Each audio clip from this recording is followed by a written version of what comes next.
जैसे ही movie start होती है हमें दो बाइकर स्टंट करते हुए दिखाए जाते हैं। दोनों बाप बेटा थे। बेटी का नाम जॉनी होता है और स्टंट करते करते जॉनी की बाइक का बैलेंस आउट हो जाता है और वो गिर जाता है। शो से फारिग होने के बाद जॉनी के फादर गुस्से से कहते हैं, देखो आज तो ऐसा हो गया, लेकिन आइंदा तुम अपना फोकस पूरा का पूरा अपने काम पर रखना। वो घर जाता है तो उसकी नजर नीचे गिरे हुए पेपर पर पड़ती है। जब वो उठाकर उसे पढ़ता है तो उस पर भी क्लियरली लिखा होता है कि उसके फादर को चेस्ट कैंसर है। वो काफी परेशान हो जाता है और अपना ध्यान इधर उधर लगाने के लिए वो अपनी बाइक को रिपेयर करने के लिए चला जाता है कि तभी वहाँ पर एक बूढ़ा आदमी आता है और कहता है कि जॉनी, मुझे तुम्हारी बाइकिंग स्किल्स काफी अच्छी लगती हैं और हो सकता है कि किसी दिन तुम मेरे लिए भी काम करो। जॉनी उससे पूछता है कि अच्छा, क्या आपका भी कोई शो है? तो वो कहता है कि हाँ, दुनिया का सबसे बड़ा शो। उसके बाद वो उससे कहता है कि तुम्हारे फादर को कैंसर है ना? तो जॉनी हैरान होकर पूछता है कि आपको किसने बताया? वो कहता है, इस बात को छोड़ो, मैं तुम्हारे फादर को बिल्कुल ठीक कर सकता हूँ, लेकिन इसके बदले में तुम्हें मेरी एक बात माननी पड़ेगी। जॉनी उससे पूछता है कि चलो बताओ, कितने पैसे लोगे तुम इस चीज के? तो वो बूढ़ा आदमी कहता है कि तुम्हारी सोल यानी तुम्हारी रूह। इस पर जॉनी काफी हंसने लगता है क्योंकि उसे इन बातों पर यकीन ही नहीं आ रहा होता। वो बूढ़ा आदमी उसे कॉन्ट्रैक्ट पेपर निकाल कर देता है और जैसे ही जॉनी उसे पढ़ने लगता है तो उसके हाथ में एक पेन चुभ जाती है, जिसकी वजह से उसके हाथ से खून का एक कतरा आ जाता है और उस पेपर पर लग जाता है। वो आदमी उससे वो कॉन्ट्रैक्ट पेपर छीन लेता है और कहता है कि दिस इज एनफ। उसके बाद सीन चेंज होता है और हमें जॉनी बेड पर नजर आता है। उसे लगा था कि शायद ये उसका ख्वाब हो सकता है। जॉनी घबराया हुआ अपने फादर के पास जाता है और कहता है कि ठहर, आप ठीक है क्या? तो उसके फादर आगे से कहते हैं कि मैं कुछ दिनों से बहुत अजीब महसूस कर रहा था। अपनी बीमारी की वजह से मैं काफी वीक होता जा रहा था, लेकिन न जाने आज सुबह ही मुझे डॉक्टर ने बताया कि मैं बिल्कुल ठीक हूँ और मैं खुद को भी हेल्दी फील कर रहा हूँ। तभी वो अपने स्टंट के लिए निकलने लगते हैं। तो वो जॉनी को भी साथ जाने का कहते हैं, लेकिन देखते हैं कि जॉनी तो कहीं और बिजी है। अपने फादर के पूछने पर वो बताता है कि मुझे एक लड़की अच्छी लगती है, उसका नाम रॉक्सी है और उसके फादर उसे दूर भेजना चाहते हैं, तो मैं उसके साथ जाना चाहता हूँ, उसे यहाँ से लेकर। वो अपने फादर से कहता है कि आखिर कब तक मैं इस बाइक पर स्टंट्स करता रहूंगा, मैं कुछ नया करना चाहता हूँ। ये सुनते ही उसके फादर उसे एक चाबी देते हैं और ये चाबी उस बाइक की होती है जिसे बचपन से जॉनी चलाना चाहता था। वो इसके साथ ही वो उसे विश करते हैं कि तुम्हारा नया सफर अच्छा गुजरे और ये कहते ही वो चले जाते हैं। जॉनी की दोस्त का नाम रॉक्सी होता है और फिर वो हमें उसी बाइक पर दिखाया जाता है। उस जगह काफी शोर था। ये वो जगह थी जहाँ जॉनी के फादर स्टंट करने गए थे। पता करने पर जॉनी को पता चलता है कि उसके फादर की बाइक का एक्सीडेंट हो गया था, जिसकी वजह से उनकी डेथ हो गई। फिर उसके सामने वही आदमी आता है जिसने उससे कॉन्ट्रैक्ट साइन करवाया था। जॉनी अपने फादर की डेथ को लेकर काफी परेशान था और इसी परेशानी में बाइक चलाते चलाते वो स्लिप होता है और बहुत बुरी तरह गिर जाता है और यहाँ पर वो आदमी दोबारा दिखाया जाता है। उसे देखकर जॉनी गुस्से से कहता है कि तुम मेरा पीछा क्यों नहीं छोड़ रहे? तुमने ही मेरे फादर को मारा है, तुम कैसे जानते थे कि उन्हें कैंसर है? वो बूढ़ा आदमी कहता है कि मैंने तो उनका कैंसर बस ठीक किया है, लेकिन हमारी डील में वो कैसे आ सकते थे? वो जॉनी के करीब आता है और उसकी चेस्ट यानी सीने पर हाथ रखकर कहता है कि मैं दोबारा आऊंगा। वो कहता है कि भूल जाओ अपने दोस्तों को, अपने रिश्तेदारों को और अपने प्यार को, तुम अब मेरे अंडर काम करोगे। ये सब होते ही जॉनी को झटका लगता है और वो गिर जाता है और उसकी आंखें आग की तरह लाल हो जाती हैं। उसके बाद वो रॉक्सी के पास जाता है जिस जगह से उन दोनों ने मिलकर जाना था, लेकिन उसके पास नहीं जाता बल्कि आगे चला जाता है। फिर हमें कुछ साल बाद का सीन दिखाया जाता है जब जॉनी बहुत बड़ा स्टंटमैन बन चुका था। यहाँ पर जॉनी ने बहुत डेंजरस स्टंट करना था जिसके नीचे काफी ज्यादा कार्स को पार करना था। ये करते करते जॉनी का एक्सीडेंट हो जाता है और उसकी बाइक और वो खुद बहुत जोर से गिरते हैं। सब लोग उसके पास आते हैं तो उसकी आंखें बंद देखकर डर जाते हैं। कुछ देर बाद उसकी आंखें खुलती हैं तो वो पूछता है कि क्या मेरी बाइक ठीक है? तो सब कहते हैं कि हाँ। लोग काफी हैरान हो जाते हैं कि उन्हें तो कोई चोट ही नहीं आई। साथ ही टीवी पर ये न्यूज ब्रेक हो जाती है कि जॉनी बहुत स्ट्रॉन्ग स्टंटमैन है और उसे कुछ नहीं हो सकता। जॉनी के दोस्त उससे कहते हैं कि लगता है कोई फरिश्ता तुम्हारी जान बचाता है। तो जॉनी आगे से कहता है कि फरिश्ता या शैतान।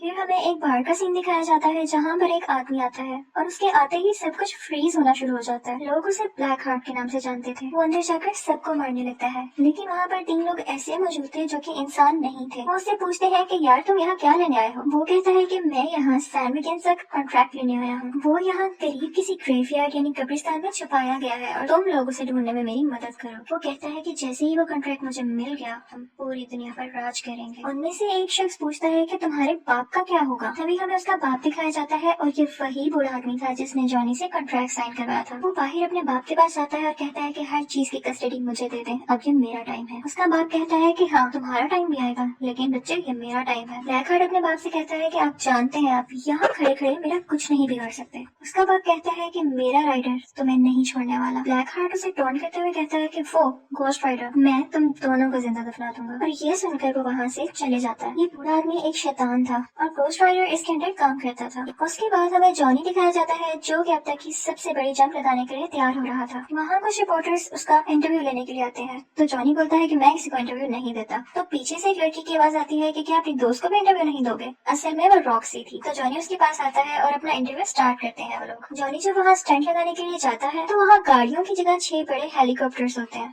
और आज जॉनी ने इन हेलीकॉप्टर्स के ऊपर से जंप लगानी थी। अब टाइम आता है जंप लगाने का और दिखाया जाता है कि जॉनी ने बड़े आराम से जंप लगा ली। सब लोग बहुत हैरान होते हैं। इसके बाद वो रॉक्सी से मिलने जाता है जो कि उससे बहुत नाराज थी। वो इसलिए क्योंकि इन दोनों ने मिलकर कहीं दूर चले जाना था लेकिन जॉनी उससे मिलने तक नहीं आया। लेकिन जॉनी उसे किसी तरह मना लेता है और रात 8 बजे वो लोग एक मीटिंग रखते हैं। जॉनी जब रेडी हो रहा होता है तो देखता है कि उसके हाथ काफी रेड हो गए थे और जब वो उस पर पानी डालता है तो देखता है कि उसके हाथों से धुआं उठने लगता है और उसके बाद उसको अपना नाम सुनाई देता है, जॉनी। लेकिन जब वो पीछे मुड़कर देखता है तो कोई भी नहीं होता लेकिन उसको अपनी बाइक स्टार्ट हुई दिखाई देती है। उसके बाद हमें वही बूढ़ा शैतान दिखाया जाता है। जॉनी कहता है मुझसे दूर रहो, तो मुझसे क्या चाहते हो। तो वो आगे से कहता है कि ऐसा तो कभी नहीं हो सकता कि मैं तुमसे दूर रहूं। मैं इतने सारे साल भी तुम्हारे साथ था लेकिन अब वो वक्त आ चुका है जब मैं तुमसे अपना काम करवाऊँ। ब्लैक हार्ट नामी बंदे को ढूंढो और उसे मार डालो। जॉनी उससे कहता है कि हाँ मैं कभी नहीं करूँगा, तुम खुद क्यों नहीं कर लेते हो। बूढ़ा शैतान से कहता है कि ऐसा तो हो ही नहीं सकता, तुम मेरा काम करोगे क्योंकि तुम कॉन्ट्रैक्ट साइन कर चुके हो और जैसे ही काम हो जाएगा मैं तुम्हें तुम्हारी सोल वापस कर दूंगा। जॉनी अपनी बाइक स्टार्ट करने की कोशिश करता है लेकिन वो स्टार्ट नहीं होती। इसके साथ ही वो बूढ़ा आदमी अपनी स्टिक जमीन पर मारता है तो बाइक के टायर्स रेड हो जाते हैं और काफी स्पीड में आ जाती है। इतनी स्पीड के चलते हुए आसपास की चीजें उड़ने लगती हैं और उस बाइक में आग लग जाती है। वो इतना तेज जाती है कि जॉनी को दूर जाकर फेंक देती है। इसके बाद हमें जॉनी की बॉडी दिखाई जाती है जो कि इस वक्त पूरी की पूरी आग में छुपी हुई थी। उसकी बॉडी पूरी आग बन चुकी थी। अब जॉनी गोस्ट राइडर बन चुका था। इसके साथ ही वो ब्लैक हार्ट के पास आता है और कहता है कि तुम रूल ब्रेकर हो, तुमने अच्छा नहीं किया रूल तोड़ के, तो तुम वापस जहन्नुम में चले जाओ। लेकिन ब्लैक हार्ट उसकी कोई बात सुनने की बजाय अपने 3 आदमियों से उस पर अटैक करवा देता है और वो उसे ट्रक के नीचे दे देते हैं। वो समझते हैं कि शायद ये मर चुका है और वहाँ से चले जाते हैं लेकिन गोस्ट राइडर अभी भी जिंदा था। लेकिन ट्रक ड्राइवर वहाँ पे ही मौजूद था। गोस्ट राइडर उसे जलाकर राख कर देता है। थोड़ा आगे जाकर वो एक औरत को देखता है जिससे एक डाकू उसका पर्स छीन रहा होता है। वो उस औरत को सेफली उसे छुड़वाता है और उसको पकड़कर कहता है कि तुमने आज तक जिन जिन लोगों को मारा और लूटा उन सब लोगों का दर्द मेरी आंखों में देखकर महसूस करो। उसके बाद उसको उन सब का पेन और दर्द फील होने लगता है जिसकी वजह से उसकी डेथ हो जाती है। इनफैक्ट गोस्ट राइडर के पास एक ऐसी पावर थी जिसकी वजह से वो उन लोगों को उनके गुनाहों की सजा दे सकता था। इसके बाद हमें ये रियलाइज होता है कि जहाँ जहाँ से गोस्ट राइडर की बाइक गुजरती है वो जगह आग से लाल हो जाती है। फिर हमें जॉनी अपनी असली हालत में वापस आता हुआ दिखाई देता है। जिस जगह वो बेहोश होता है वो एक कब्रिस्तान था लेकिन जब उसको होश आता है तो वो एक कमरे में होता है और जब वो कमरे से बाहर आता है तो उसे एक बूढ़ा आदमी दिखाई देता है। वो कब्रिस्तान का केयर टेकर था। वो उससे कहता है कि जब कल हुआ वो आज दोबारा होगा। जॉनी उससे कहता है कि कौन हो तुम। वो उससे कहता है कि मैं जो भी हूँ लेकिन मैं ये जानता हूँ कि तुम एक गोस्ट राइडर हो और मेरी मदद के बगैर तुम ज्यादा देर जिंदा नहीं रह सकते हो। गोस्ट राइडर कहता है कि नहीं, मैं अब किसी की मदद नहीं लेना चाहता। तो वो बूढ़ा आदमी उससे कहता है कि तुमने कॉन्ट्रैक्ट किया है तो इसे निभाना तो पड़ेगा ही। बूढ़ा आदमी उसे बताता है कि दिन में तुम जॉनी और रात में गोस्ट राइडर बन जाओगे। वो पूछता है कि क्या इससे पहले भी कोई गोस्ट राइडर था। तो वो बूढ़ा आदमी कहता है कि हाँ, आज से 150 साल पहले एक गाँव सैन वेकेंसा में रहने वाला गोस्ट राइडर बना था। वो बताता है कि सैन वेकेंसा एक बहुत ही अच्छा और पीसफुल गाँव था लेकिन वहाँ पर कोई आदमी आया और उसने इन सब में दूरियां डाल दी जिसके बाद गाँव के लोग अपने ही लोगों को मारने लग गए और उन सब की सोल्स अभी भी उस गाँव में है। जॉनी उससे पूछता है कि इस सब से ब्लैक हार्ट का क्या कनेक्शन है। तो बूढ़ा आदमी बड़ा हैरान होता है कि क्या तुम उसके पीछे हो। तो जॉनी बताता है कि हाँ, उसके साथ और भी लोग हैं। तो बूढ़ा आदमी बताता है कि वो सब पहले फरिश्ते थे जिन्हें जमीन पर निकाल दिया गया था और अब वो इस इंतजार में है कि दुनिया कब खत्म हो। बूढ़ा आदमी उससे कहता है कि तुम यहाँ पर सेफ हो क्योंकि वो खुदा के घर में तो नहीं दाखिल हो सकते ना। जॉनी उससे कहता है कि ठीक है, आपने मुझे बताकर अच्छा किया कि मैं शैतान का शिकारी हूँ लेकिन मैं यहाँ नहीं रुक सकता। जॉनी जब वापस आता है तो देखता है कि पूरा का पूरा शहर तबाह हो चुका है, रोड्स टूट चुकी हैं और किसी को कुछ नहीं पता था कि ये सब किसने किया। फिर उसे अपनी दोस्त रॉक्सी दिखाई जाती है जो किसी का इंटरव्यू ले रही थी लेकिन यहाँ पर वो उससे नाराज होती है क्योंकि वो इस बार भी नहीं मिला था उससे और वो वहाँ से चली जाती है। उसके बाद जॉनी अपने घर आता है और गोस्ट राइडर पर लिखी हुई किताबें पढ़ता है। उसमें ये लिखा होता है कि अगर वो चाहे हैं तो अपनी आग को मिटा सकते हैं और उस पर कंट्रोल पा सकते हैं। और फिर जॉनी उसी तरह ट्राई करता है, वो अपने हाथ से आग बाहर निकालता है और उसके कंट्रोल में आ भी जाती है। उसके बाद रॉक्सी दोबारा आती है और उससे कहती है आई एम सॉरी, मैं इस तरह से तुमसे बात नहीं करना चाहती थी। और जॉनी के कमरे में लगी हुई उन दोनों की पिक्चर को देखती है, लेकिन जॉनी उससे कहता है कि अब मैं तुम्हें तुम्हारी गाड़ी तक छोड़ देता हूँ। जॉनी भी ये सब नहीं करना चाहता था, लेकिन उसे करना पड़ा क्योंकि अब रात हो रही थी और उसके घोस्ट राइडर बनने का टाइम भी आ रहा था। रॉक्सी कहती है कि तुम्हारे साथ मसला क्या है, तुम चाहते क्या हो। जॉनी उसे बताता है कि अगर मैंने तुम्हें सच बता दिया तो तुम मेरे साथ रहना पसंद नहीं करोगी। रॉक्सी कहती है तुम एक बार बोल कर तो देखो। जॉनी उसको सब कुछ सच सच बता देता है, लेकिन रॉक्सी को इस बात पर बिलीव ही नहीं होता और वो वहाँ से चली जाती है। सिटी में जो इतनी ज्यादा तबाहियां हुई थी, उन सबका रिस्पॉन्सिबल पुलिस घोस्ट राइडर को ठहरा रही थी और वो उसे अरेस्ट कर जेल में बंद कर देते हैं। लेकिन जैसे ही रात होती है वो जेल की रोड्स को मेल्ट कर बाहर आ जाता है और अब वो ब्लैक हार्ट से मिलने के लिए निकल जाता है। ब्लैक हार्ट को जब ये पता चलता है तो अपने आदमी से कहता है कि जाओ उसे रोको जाकर, और दूसरी तरफ से पुलिस भी उसका पीछा कर रही होती है। यहाँ पर ये सीन क्रिएट होता है कि ब्लैक हार्ट का एक आदमी घोस्ट राइडर को बुलाकर भागने लगता है। अब घोस्ट राइडर उसके पीछे भागने लगता है और घोस्ट राइडर के पीछे पुलिस। यहाँ पर एक बिल्डिंग आती है और घोस्ट राइडर सीधा अपनी बाइक उस बिल्डिंग के ऊपर चढ़ा देता है, जिसे देखकर लोग काफी डर जाते हैं और हैरान हो जाते हैं। ये सब कुछ रॉक्सी भी देख लेती है और अब उसे यकीन होने लगता है कि शायद जॉनी सच बोल रहा था। बिल्डिंग के ऊपर पहुंचते ही घोस्ट राइडर ब्लैक हार्ट के आदमी को पकड़ लेता है, लेकिन उसे कोई फर्क नहीं पड़ता क्योंकि उसके अंदर हवा की पावर थी। लेकिन साथ ही घोस्ट राइडर एक चेन निकालता है और उसमें अपनी आग भरकर उसके इर्द गिर्द लपेटना शुरू कर देता है, जिसकी वजह से वो भी जलकर मर जाता है। इसके बाद जॉनी दोबारा उसी आदमी के पास जाता है जिसने उसे घोस्ट राइडर के बारे में बताया था। जॉनी उससे पूछता है कि ये सब कैसे खत्म होगा, तो वो उसे बताता है कि ये सब ब्लैक हार्ट को मारते ही खत्म हो जाएगा। फिर वो आदमी उसे ग्रेव में ले जाता है और उस कबर पर स्ले लिखा होता है। वो आदमी बताता है कि ये भी एक घोस्ट राइडर था और सैंडकिंसा में जो सोल्स का कॉन्ट्रैक्ट हुआ था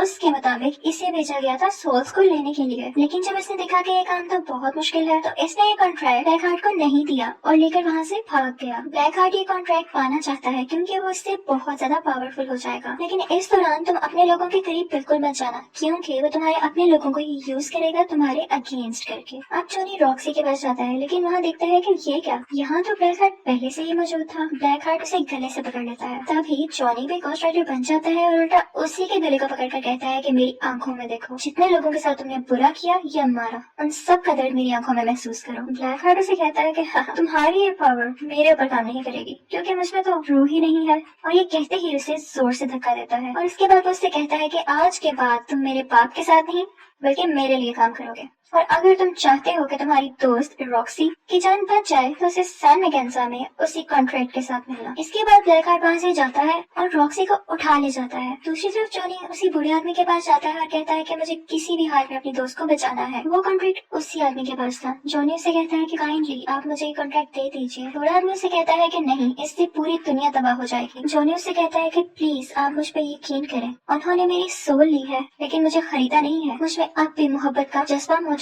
है। तो बूढ़ा आदमी भी उससे कहता है कि हाँ मैं जानता हूँ, तुमने ये कॉन्ट्रैक्ट लालच में नहीं बल्कि मोहब्बत में किया था और इसीलिए गॉड भी तुम्हारा साथ दे रहा है और मुझे लगता है कि तुम ही हो जो ब्लैक हार्ट को मार सकते हो। उसके बाद वो बूढ़ा आदमी कहता है कि चलो ठीक है, लेकिन सैन मैकेंजा गांव यहाँ से 500 मील दूर है तो हमें अभी निकलना चाहिए। जॉनी हैरान होकर पूछता है हमें मतलब? इसके साथ ही वो बूढ़ा आदमी सीटी मारता है और वहाँ से एक घोड़ा निकल आता है। तो वो उस घोड़े पर बैठ जाता है और जॉनी से कहता है कि मेरा आखिरी सफर अभी बाकी है। ये कहते ही वो अपनी हैट पहनता है तो हम क्या देखते हैं कि वो भी एक घोस्ट राइडर में बदल जाता है। इनफैक्ट वो भी एक घोस्ट राइडर था और ये वही आदमी था जिसने सैन मैकेंजा का कॉन्ट्रैक्ट ब्लैक हार्ट को नहीं दिया था। उसके बाद ये दोनों अपनी अपनी सवारियों पर सैन मैकेंजा गांव के लिए निकल जाते हैं। वहाँ पहुँचते ही वो आदमी कहता है कि बस मैं अब और आगे नहीं चल सकता क्योंकि मैं सिर्फ एक बार और घोस्ट राइडर बन सकता था और ये चांस मैंने आज के लिए बचा कर रखा था। ये कहते ही वो वहाँ से चला जाता है। अब जॉनी अंदर दाखिल होता है। ब्लैक हार्ट का एक ही आदमी जो कि अब बच गया था वो घोस्ट राइडर को पानी के अंदर करके उसे मारने की कोशिश करता है, लेकिन तभी जॉनी घोस्ट राइडर में बदल जाता है और उल्टा उसी को पानी के अंदर करके मार देता है। इसके बाद वो ब्लैक हार्ट के पास जाता है और उसे कहता है कि अब तुम रॉक्सी को छोड़ दो, लेकिन ब्लैक हार्ट रॉक्सी को दूर फेंक देता है। जॉनी के हाथ में वो कॉन्ट्रैक्ट होता है। वो ब्लैक हार्ट के आगे करता है लेकिन उसे पकड़ाता नहीं और साथ ही वो घोस्ट राइडर बन जाता है। उन दोनों में बहुत फाइट होती है। तभी हमें दिखाया जाता है कि सूरज निकल रहा है और ब्लैक हार्ट इस चीज का फायदा उठाकर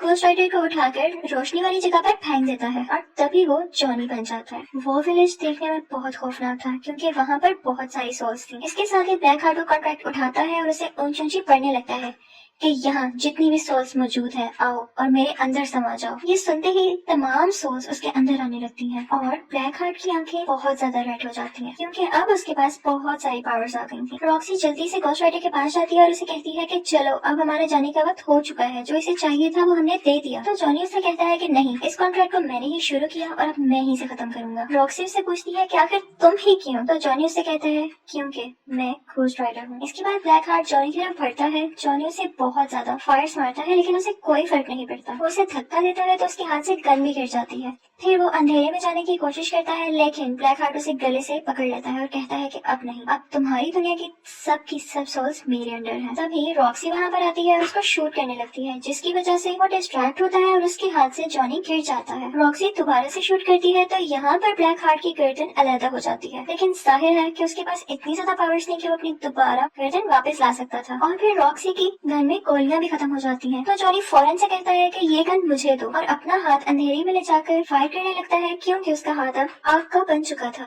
और इसके साथ ही ब्लैक हार्ट के टुकड़े टुकड़े हो जाते हैं और वो सब के सब सोल्स उसमें से निकलने लगती हैं। लेकिन एज आई टोल्ड उसके पास बहुत सारी पावर्स थी तो वो दोबारा से सब सोल्स को इकट्ठा करता है और अपनी असली शक्ल में वापस आ जाता है। लेकिन अब घोस्ट राइडर जानता था कि ब्लैक हार्ट को कैसे मारना है। वो उसके पास जाता है और कहता है कि तुम्हारे अंदर जितनी भी सोल्स हैं उन्होंने जिस को मारा है उन लोगों के दर्द को तुम महसूस करो। इसी के साथ उसको वो दर्द महसूस होने लगता है और इतनी सारी सोल्स होने की वजह से वो इतना सारा दर्द बर्दाश्त ही नहीं कर पाता और यहाँ पर फाइनली उसकी डेथ हो जाती है। इसके बाद हमें ब्लैक हार्ट का फादर यानी वो बूढ़ा शैतान दिखाया जाता है। वो जॉनी के पास आता है और कहता है कि शाबाश, तुमने मेरा काम कर दिया, अब मैं तुम्हें आजाद करता हूँ, तुम चाहो तो अपनी एक नई जिंदगी शुरू कर सकते हो, एक नॉर्मल लाइफ। जॉनी कहता है कि नहीं, अब मैं ऐसे ही जीऊंगा और इन पावर्स को, इन एबिलिटीज को मैं तुम्हारे अगेंस्ट यूज करूंगा और जहाँ कहीं भी किसी का कत्ल होगा तो देखना मैं वहाँ जरूर मौजूद होऊंगा और मैं तुम्हारे किए की सजा तुम्हें देकर रहूंगा। वो बूढ़ा आदमी कहता है कि मैं तुम्हें छोड़ूंगा नहीं। तो घोस्ट राइडर कहता है कि हम डरने वालों में से नहीं है। इसके बाद वो अपनी स्टिक जोर से जमीन पर मारता है और एक जोरदार चीख मारकर वहाँ से गायब हो जाता है और इसी के साथ मूवी का एंड हो जाता है। Thank you for watching.